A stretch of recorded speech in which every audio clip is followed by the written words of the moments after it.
In this video, we're going to cover section 1.17.1.1, Michaelis-Menten enzyme kinetics. Enzymes are proteins that serve as homogeneous catalysts in a wide variety of chemical reactions. Enzymes are noted for their reaction specificity, with nature having developed specific catalysts to facilitate the vast majority of biological reactions required for organism survival. Now, there's a couple models used to explain the binding of a substrate to the active site of an enzyme. Here we have the lock and key model, where the substrate is in almost an exact fit with the active site of the enzyme. And on the right-hand side, we have the induced fit model, in which the binding of the substrate induces a conformational change in the active site of the enzyme. Regardless of the model that describes substrate-enzyme binding, it's important that there is a fairly good fit between the substrate, the three-dimensional structure of the substrate, and the three-dimensional site of the enzyme. Now, the Michaelis-Menten mechanism is a model for enzyme reactivity in which the substrate is bound to the active site of the enzyme where the reaction is catalyzed. The enzyme and substrate form the enzyme-substrate complex, which dissociates into product and uncomplexed enzyme. The interactions involved in the formation of the enzyme-substrate complex are enzyme-specific. So let's consider the following reaction.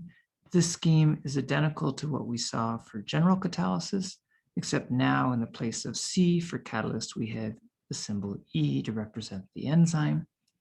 And our complex is referred to as the enzyme-substrate complex, which is the intermediate in this mechanism. Now, you'll recall that we had two cases for our general catalysis mechanism.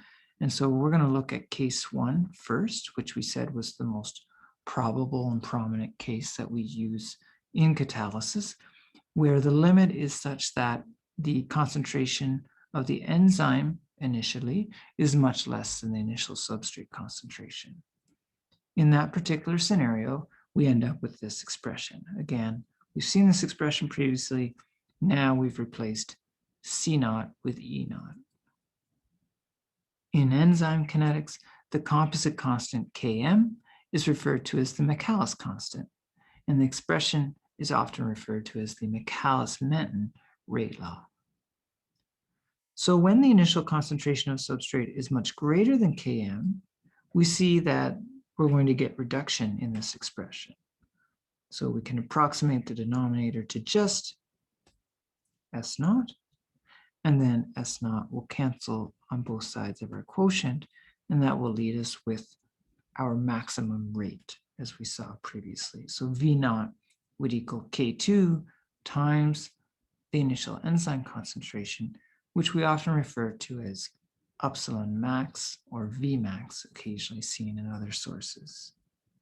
So as we discussed previously, the rate of product formation will plateau at some maximum value equal to the product of the initial enzyme concentration and K2. This is known as the maximum rate.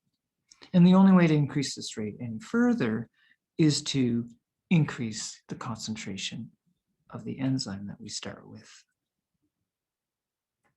And so here's a figure representing this plateau in our reaction rate. So again, if we look at the rate of the reaction and we plot that against the initial substrate concentration, at some point, as we continually increase the substrate concentration, at some point we're going to have a leveling off of the rate, which really is just saying that at some point there's so much substrate available that the enzyme can only turn over so much substrate in any one point in time. So we've saturated every potential active site on the enzyme that's found in solution.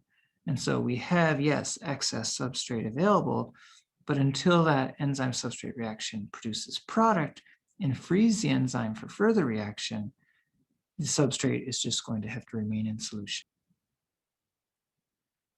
So how we normally will use these expressions is we'll take a double reciprocal of the nonlinear form of the Michaelis-Menten expression.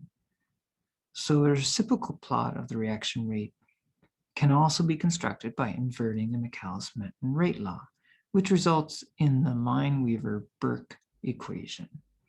And we've seen this previously, that if we have 1 over the initial rate and we plot that against 1 over the initial concentration of substrate, our slope will be equal to Km, our Michaelis constant, over the maximum rate, and our y-intercept will be equal to the inverse of the maximum rate. So this is the typical statement that we always show for our linear plots, that for the Michaelis-Menten mechanism to be consistent with experiment, a good linear fit to the experimental data will be observed for a plot of the inverse of the initial rate against the inverse of the initial substrate concentration if there is a strong association between these two variables. And as we just said, the y-intercept and slope of the linear fit provide a measure of not only Vmax, but also Km. This reciprocal plot is referred to as the Lineweaver-Burke plot. And one other point I'll make is that if we want to actually determine what Km is, we need to know what Vmax is. So we can get the inverse of Vmax from our y-intercept. And so to calculate Km from our plot, we need to take the slope and divide by our y-intercept. That's the same as taking this expression and multiplying by the inverse of this expression. The Vmax will cancel and you'll be left with Km. Lastly, because the initial concentration of enzyme is readily determined experimentally, the maximum rate can be used to determine K2, referred to as the turnover number for the enzyme. The turnover number is the maximum number of substrate per unit time that can be converted into product, with most enzymes demonstrating turnover numbers between 1 and 100,000 per second under physiological conditions. So lastly, here is the Lineweaver-Burke plot. Again, the inverse of the initial rate against the inverse of the initial substrate concentration. From the slope, we get a ratio of the Michaelis constant and the maximum rate. And from the y-intercept, we get the inverse of the maximum rate. And also, from the x-intercept, we can also get the Km value. So the x-intercept is equal to minus 1 over the Michaelis constant. So if we want to determine Michaelis constant, there's two ways you can do it. You can take the slope and divide by the y-intercept, or you can calculate what the x-intercept is.